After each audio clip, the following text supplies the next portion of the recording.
तो आइए आज की क्लास में हम क्लास 10th का जो हिस्ट्री पढ़ रहे हैं यानी इतिहास, चैप्टर 5 है अर्थव्यवस्था और आजीविका। उसका आज हम लोग लास्ट पार्ट यानी अंतिम भाग पढ़ने वाले हैं, पार्ट 4, जिसमें हम चैप्टर को आज कंप्लीट करेंगे। साथ ही साथ इसी क्लास में इसके ऑब्जेक्टिव और सब्जेक्टिव क्वेश्चन को भी लिखवाया जाएगा। यानी कि आज पूर्ण रूप से ये जो 5 पार्ट है वो क्या हो जाएगा, समाप्त हो जाएगा। तो चलिए आज का टॉपिक पढ़ते हैं। हमारा लास्ट टॉपिक है कुटीर उद्योग का महत्व एवं उसकी उपयोगिता। मतलब हमारे जीवन में कुटीर उद्योग का क्या महत्व है और हमारे जीवन में उसकी क्या उपयोगिता है, उसके बारे में इस आज के टॉपिक में पढ़ना है। जैसा कि आप लोगों को बताया जा चुका है शुरू से ही कि कुटीर उद्योग का अर्थ होता है कि लोग अपने कमाई के स्तर पर, अपनी आमदनी के स्तर पर जो छोटे छोटे उद्योग चलाते हैं, जिसमें ज़्यादा लोग काम ना करें, 1 आदमी 2 आदमी 4 आदमी 5 आदमी मिल करके कोई काम चलाते हैं, वो कुटीर उद्योग कहलाता है। और उस उद्योग का क्या महत्व है हमारे लाइफ में, उसकी क्या उपयोगिता है, उसी के बारे में हम लोग चर्चा करेंगे। तो चलिए देखते हैं इसको। यद्यपि औद्योगिकरण की प्रक्रिया ने भारत के कुटीर उद्योग को काफ़ी क्षति पहुंचाई, जैसा कि आप लोग शुरू से ही पढ़ रहे हैं कि जब कारखाने बनने लगे, फैक्ट्रियां बनने लगी, इनके चलते जो हमारे देश में कुटीर उद्योग थे या किसी भी देश में जो छोटे छोटे उद्योग थे, वे उद्योग बंद होने लगे। मजदूरों की आजीविका को प्रभावित किया। यानी जो मजदूर छोटे छोटे उद्योगों में काम करके अपने घर का खर्चा चलाते थे, उन लोगों को समस्या होने लगी।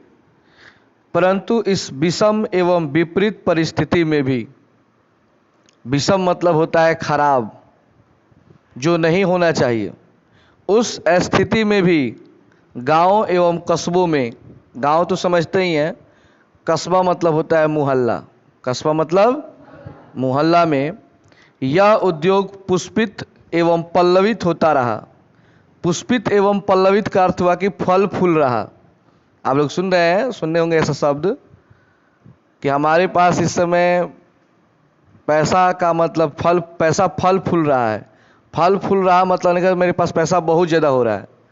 भले ही मजदूरों के पास समस्याएं आई फैक्ट्री बनने से, लेकिन फिर भी वे लोग अपना जो काम कर रहे थे वो कम नहीं हुआ, बल्कि वो और आगे बढ़ा, जनसाधारण को लाभ पहुंचाता रहा।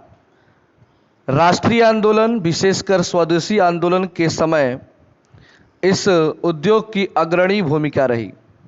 स्वदेशी आंदोलन का अर्थ हुआ कि अपने देश के द्वारा बनी वस्तुओं का प्रयोग करें। जैसे गांधी जी ने भी कहा था कि हमें विदेशी वस्तुओं का प्रयोग नहीं करना चाहिए, हमें विदेशी वस्तुओं का बहिष्कार करना चाहिए।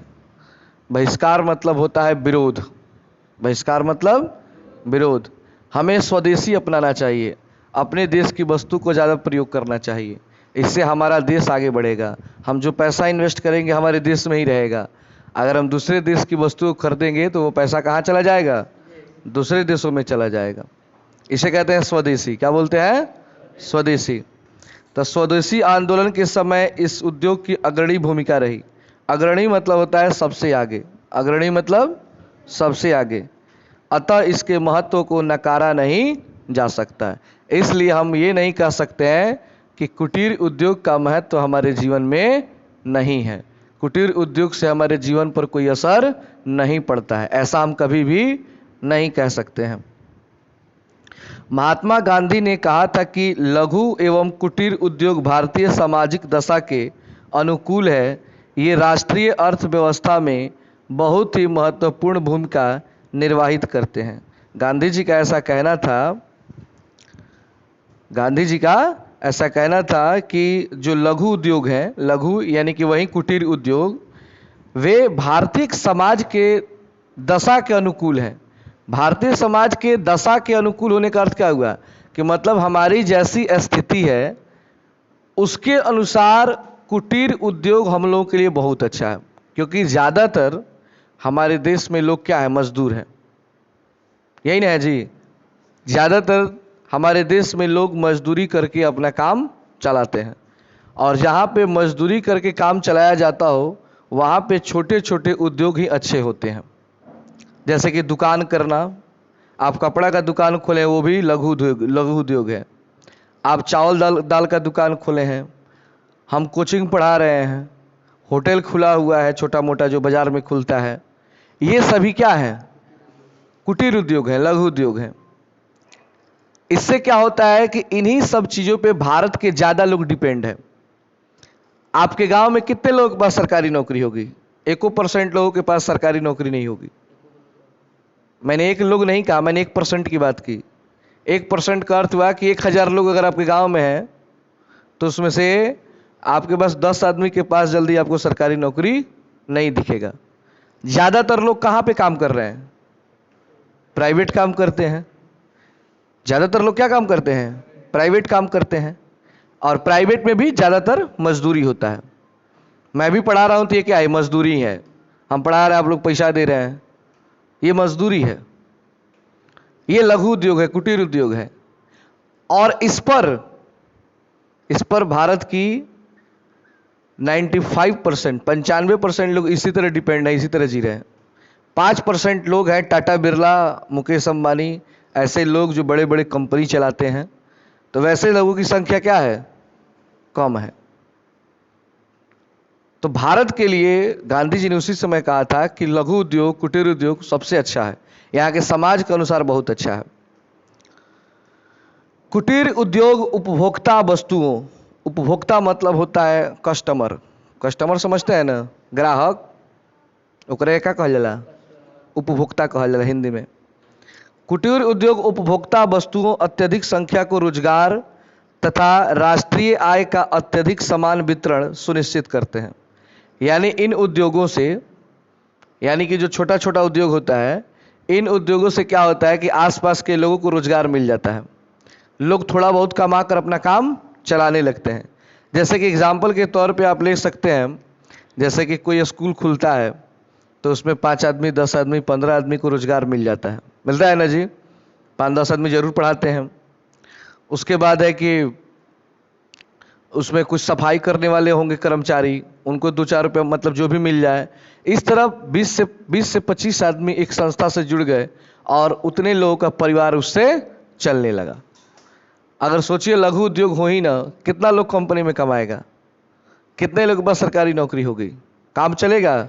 नहीं चलेगा। इसलिए छोटा छोटा उद्योग हमारे लिए बहुत अच्छा है।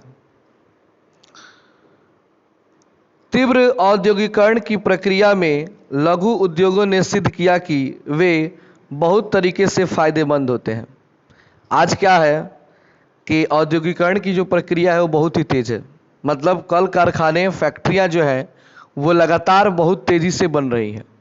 इस परिस्थिति में क्या है कि जो लघु उद्योग है इसने सिद्ध कर दिया है कि हम हर तरीके से फायदेमंद हैं। लघु उद्योग ने यह साबित कर दिया है कि आपके पास अगर कोई भी काम नहीं मिलता है, अगर आप थोड़ा सा ही मेहनत करना चाहते हैं, थोड़ा सा दिमाग लगाते हैं, तो आपका परिवार चल जाएगा।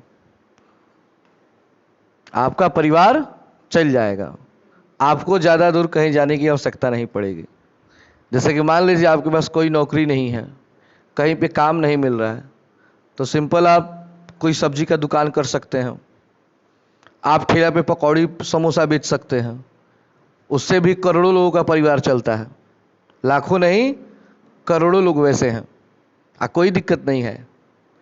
हाँ, लेकिन आपके अंदर करने की इच्छा होनी चाहिए कि चलो भाई कोई काम नहीं मिल रहा है तो फिलहाल इसी को किया जाए। लॉकडाउन में क्या हुआ, बहुत लोगों ने सब्जी का दुकान खोला। जो आज तक किसी ने सब्जी नहीं बेचा वो लोग भी सब्जी बेचे। क्योंकि उससे काम चल जाएगा। तो लघु उद्योग जो है हर व्यक्ति के लिए अच्छा है, जो मध्य परिवार से आते हैं, जो गरीब परिवार से आते हैं।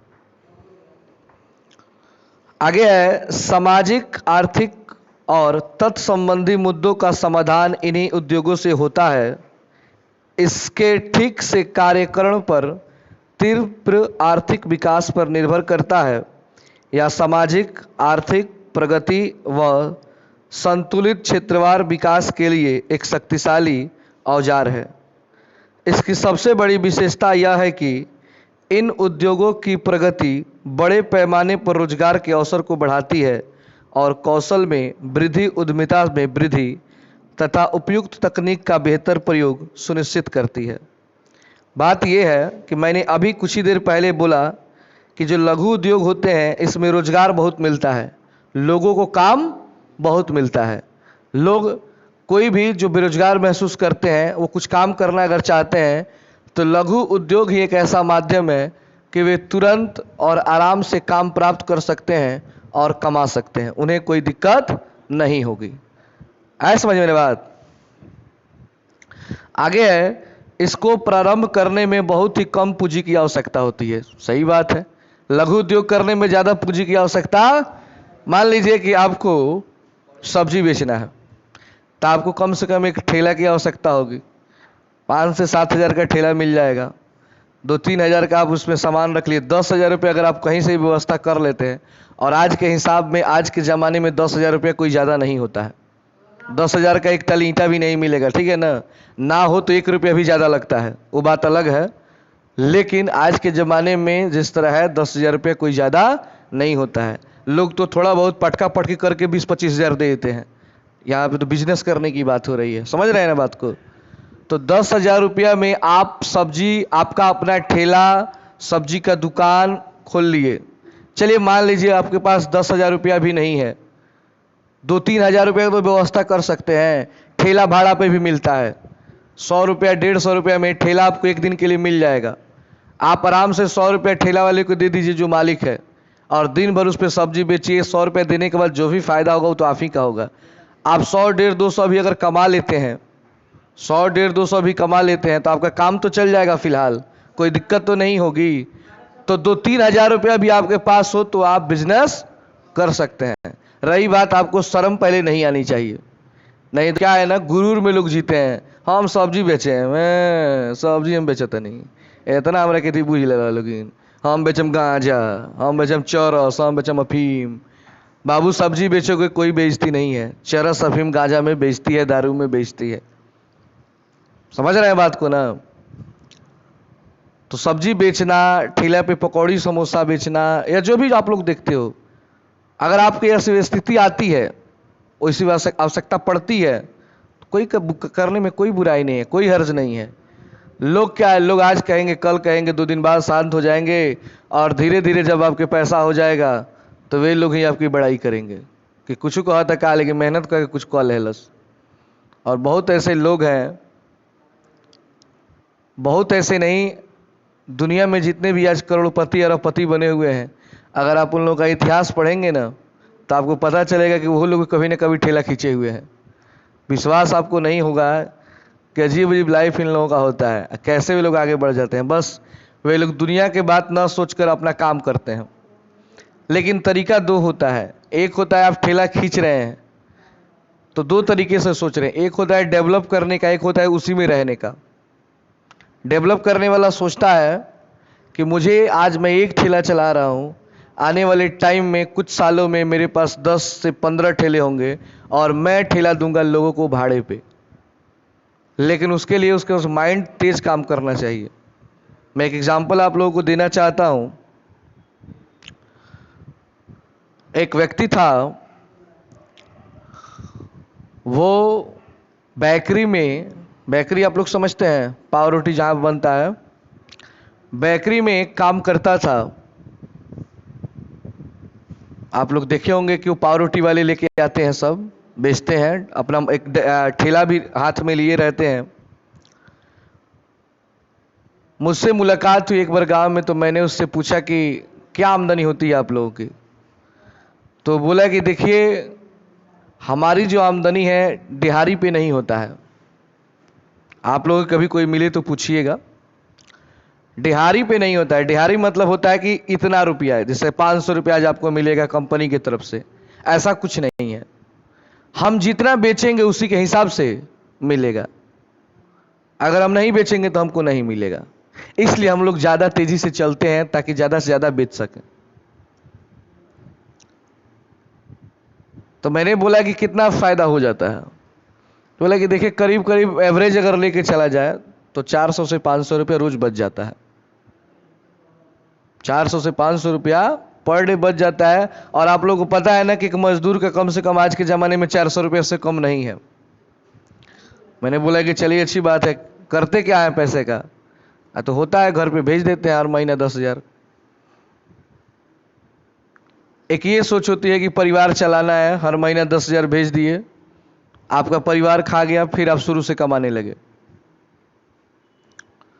वो आदमी कभी आगे नहीं बढ़ सकता है। अब आप कहेंगे कि तो फिर परिवार में पैसा नहीं दिया जाएगा तो काम कैसे चलेगा? काम कैसे चलेगा? तो इसी को तो कहते हैं दिमाग लगाना। आप जिस परिवार से हो, अब शादी ब्याह के बाद शुरू करोगे काम धंधा, तब कहाँ बचा पाओगे? शादी विवाह करने से पहले जब आप पे जिम्मेदारी ना हो, तब अगर काम करते हो आप, तो अगर आप 10,000 रुपये एक महीने में बचाते हैं, कितना? मात्र 10,000। तो आप बताइए एक साल के अंदर आपके पास कितना पैसा होगा? 1,20,000। 12 महीने में 1,20,000 रुपये आपके पास होगा। आपको थोड़ा सा भी इधर उधर पैसा खर्च नहीं करना है। आपको पता होना चाहिए कि एक ठेला गाड़ी कितना का मिलता है। ज़्यादा से ज़्यादा 15 से 20,000 का मिलता होगा, इससे ज़्यादा भी नहीं मिलता है। वो खूब बढ़िया होगा तो 15,000 रुपये मिल जाएगा। आप एक साल में 8 ठेला गाड़ी खरीद सकते हैं। और आप एक ठेला गाड़ी देते हैं तो जानते हैं उस ठेला का एक दिन का, अगर आपको 100 रुपया भी कोई देता है, वैसे तो मिलता है 200 रुपया, मान लेते हैं आपको कंपटीशन में आना है, मार्केट में आना है, तो कम रेट में आएंगे। आप 100 रुपया में भी देते हैं चलाने वाले को, तो आपको बहुत लोग मिल जाएंगे।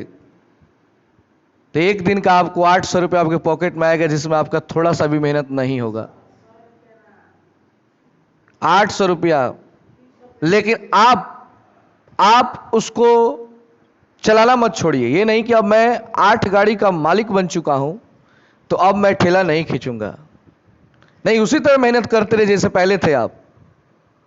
500 रुपया आप डेली कमाइए, 800 रुपया उधर से आ रहा है। 8 5 1300 रुपया आप पर डे कमा रहे हैं। पता है महीने का 40,000 रुपया होता है। शायद ऐसे अभी तक कोई नौकरी नहीं है, जो नॉर्मल रेंज की मैं बात कर रहा हूं, ऑफिसर ग्रेड को छोड़ करके, जिसमें 40,000 का महीना मिलता हो। 25-30 ज़्यादा हो गया, इससे ज़्यादा कुछ नहीं है। 40,000 का महीना आप उठाएंगे हर महीने, और 40,000 रुपया का साल में अगर आप लोग जोड़ दें तो 5 लाख रुपया होगा करीब करीब। 5 लाख रुपया का अगर आप लोग चाहें तो पाव रोटी का अपना धंधा बैठा सकते हैं। 5 लाख रुपया में अपना फैक्ट्री तैयार कर सकते हैं छोटा सा, जिसमें से 5 से 10 आदमी काम भी करेंगे आपके अंदर, और आपका ठेला वही है, क्योंकि साल भर में ठेला खराब नहीं हो जाता है। 5 बरस 7 बरस 10 बरस तक चलता है वो। और धीरे धीरे आपका आमदनी बढ़ते जाएगा और एक दिन आप लाखपति करोड़पति कुछ भी बन सकते हैं। शुरुआत देखा तो क्या लगा, एक ठेला था, लेकिन बाद की सोचोगे, लेकिन उस पैसे से 1 रुपया भी खर्च नहीं करना है कि चलो 10,000 रुपया आइल तो बढ़िया एगो मोबाइल आइल बात ले लेते नहीं हुए, हाई पैसा आइल तो चलो तनी VIP कपड़ा किन ले। सारे चीज पे कंट्रोल कर देना, बस खाना खाओ कमाते रहो, खाना खाओ कमाते रहो। तो एक ना एक दिन आप जरूर सक्सेस कर जाओगे। सोच के देखो, कोई बड़ी, क्या इसमें कोई झूठ है जी? ऐसा होता है कि नहीं होता है? तो कुटीर उद्योग, लघु उद्योग आप कम पैसों में शुरू कर सकते हैं, लेकिन अगर आप पूरी ईमानदारी से, पूरे मेहनत के साथ उसमें लगे रहे, कंटिन्यू काम करते रहे और कभी अपने आप को मालिक नहीं समझा। क्योंकि समस्या ये होती है कि जब भी इंसान के पास थोड़ा सा पैसा आता है तो वो घमंडी हो जाता है, वो अपने आप को राजा समझने लगता है और वहीं पे वो फंस जाता है। जिस कंपनी का मालिक अपने वर्कर को वर्कर ना समझ के अपना सहयोगी समझे, वो मालिक बहुत आगे जाता है। लेकिन जो मालिक अपने वर्कर को नौकर समझना शुरू कर देता है, वो बहुत जल्दी बर्बाद हो जाता है। तो समझ में आ रहा है ना बात कि यहां पे लिखा गया है कि इसको प्रारंभ करने में बहुत ही कम पूंजी की आवश्यकता होती है। ज्यादा पूंजी की आवश्यकता नहीं है, बिल्कुल नहीं है। ये उत्पादकीय क्षमता के फैलाव पर ध्यान देते हैं, जबकि औद्योगिकरण में उत्पादन शक्ति केवल कुछ हाथों में रहती है। छोटे छोटे जो उद्योग होते हैं उसमें जितने भी लोग काम करते हैं सब मालिक की तरह ही रहते हैं, सबका सम्मान होता है। लेकिन जो बड़े बड़े कंपनी में काम करते हैं उसमें कोई एगो मालिक होगा, 1 से 2 आदमी, बाकी सब लोग नौकर की तरह ट्रीट किए जाते हैं। कुटीर उद्योग जनसंख्या के बड़े शहरों में प्रवाह को रोकता है।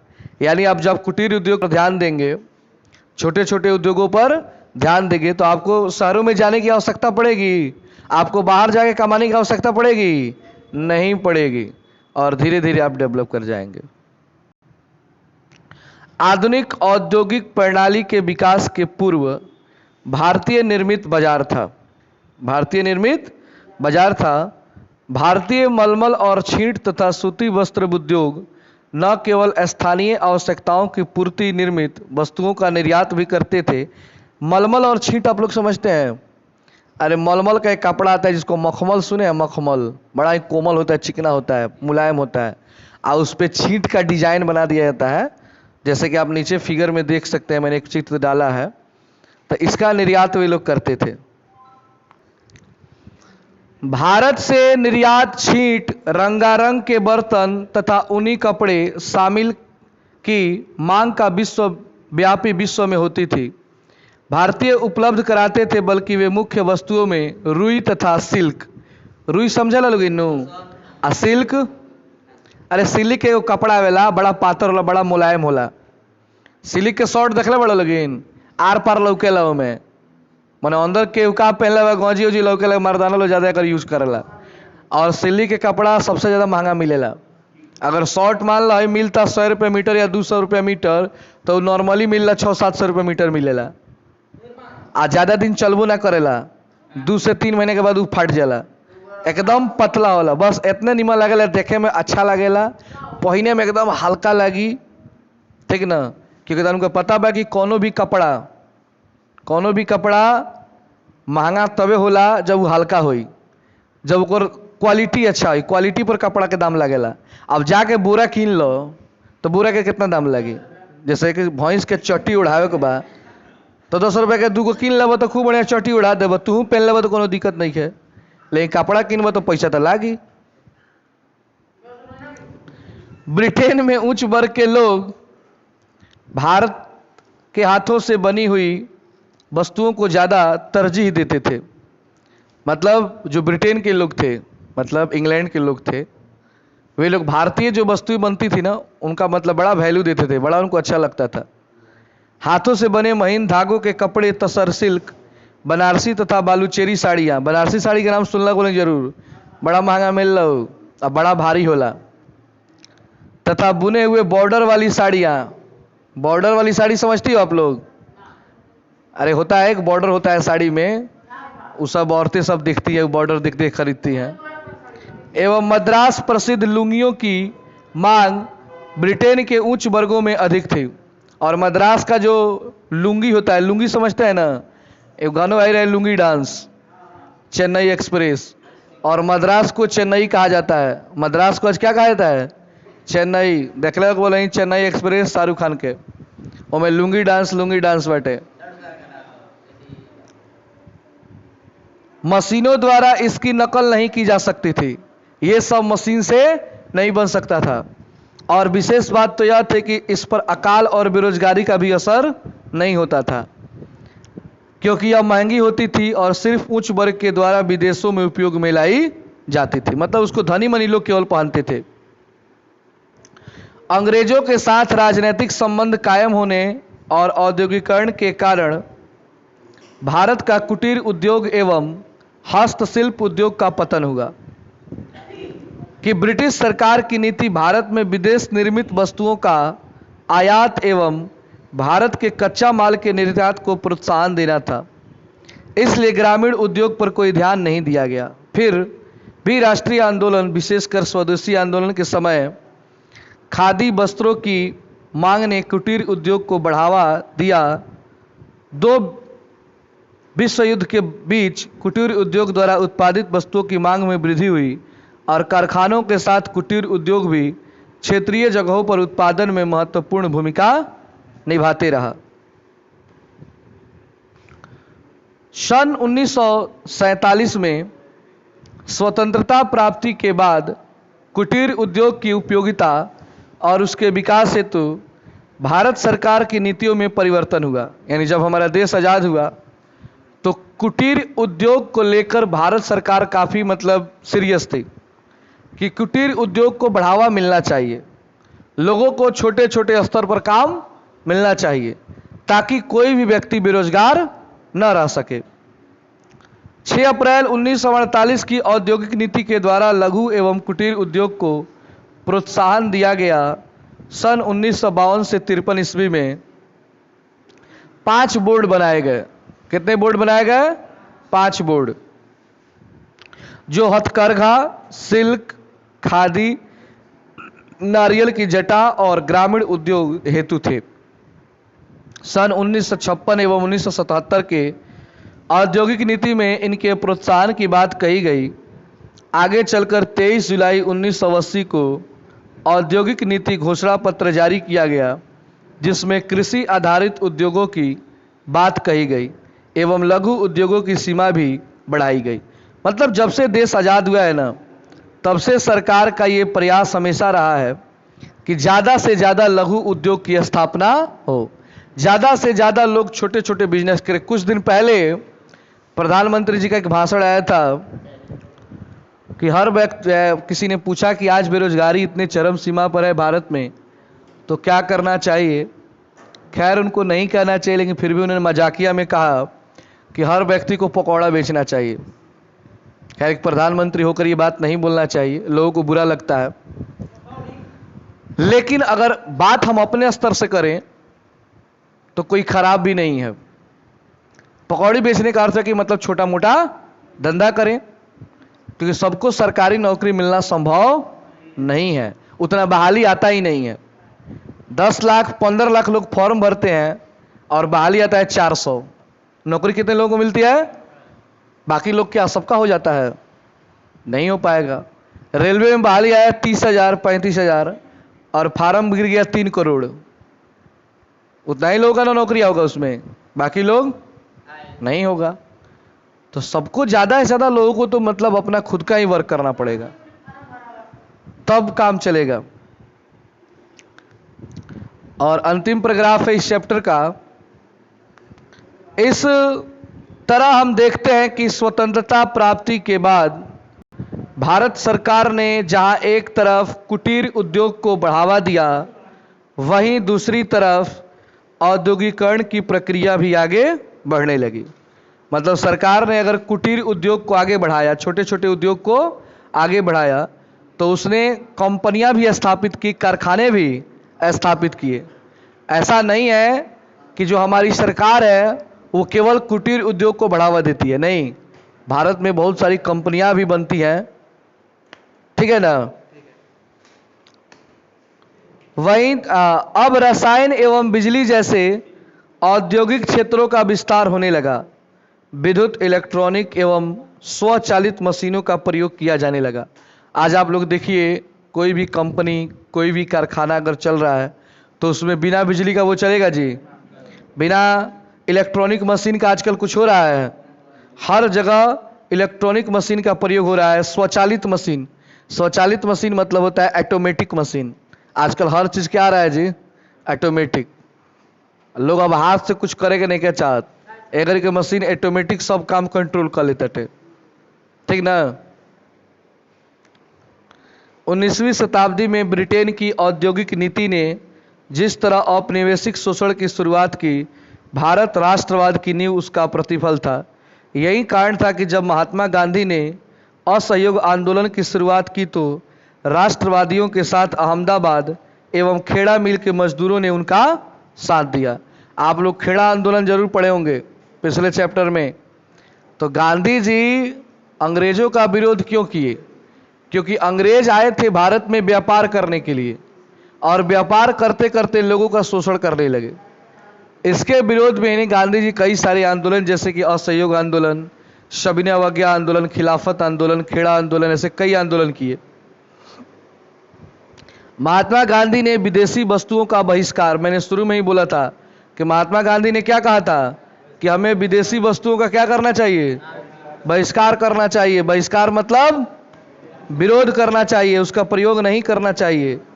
एवं स्वदेशी वस्तुओं को पुनर्जीवित करने का प्रयास किया था। मिलों में काम करने वाले औद्योगिकरण ने जिसकी अपनाने पर बल डालते हुए कुटीर उद्योग को उपनिवेशवाद के खिलाफ उसका प्रयोग किया। पूरे भारत ने भारत छोड़ो आंदोलन में उनका साथ दिया। 1942 में एक आंदोलन चला था और अंतिम आंदोलन था गांधी जी का भारत छोड़ो आंदोलन। उसके बाद यहां से क्या हो गए? वो चले गए। अतः एक आर्थिक प्रक्रिया के तहत हुई थी। भारत में राजनैतिक एवं सामाजिक परिवर्तन का मार्ग प्रशस्त हुआ। सन 1950 ईस्वी के बाद संपूर्ण विश्व में अग्रणी औद्योगिक शक्ति समझा जाने वाला ब्रिटेन अपने प्रथम स्थान से वंचित हो गया और अमेरिका एवं जर्मनी जैसे देश औद्योगिक विकास की दृष्टि से ब्रिटेन से काफ़ी आगे निकल गए। और इस तरह आज अमेरिका, जर्मनी, ये जितने भी देश हैं जो कभी इंग्लैंड से पीछे थे, आज वे सभी क्या हैं? उससे आगे हैं। तो हमारा ये चैप्टर समाप्त होता है। चलिए इसके ऑब्जेक्टिव क्वेश्चन को लिख लीजिए और इसके सब्जेक्टिव क्वेश्चन जो आपकी किताब में दिया रहता है, और कल से एक नया चैप्टर हम लोग शुरू करेंगे।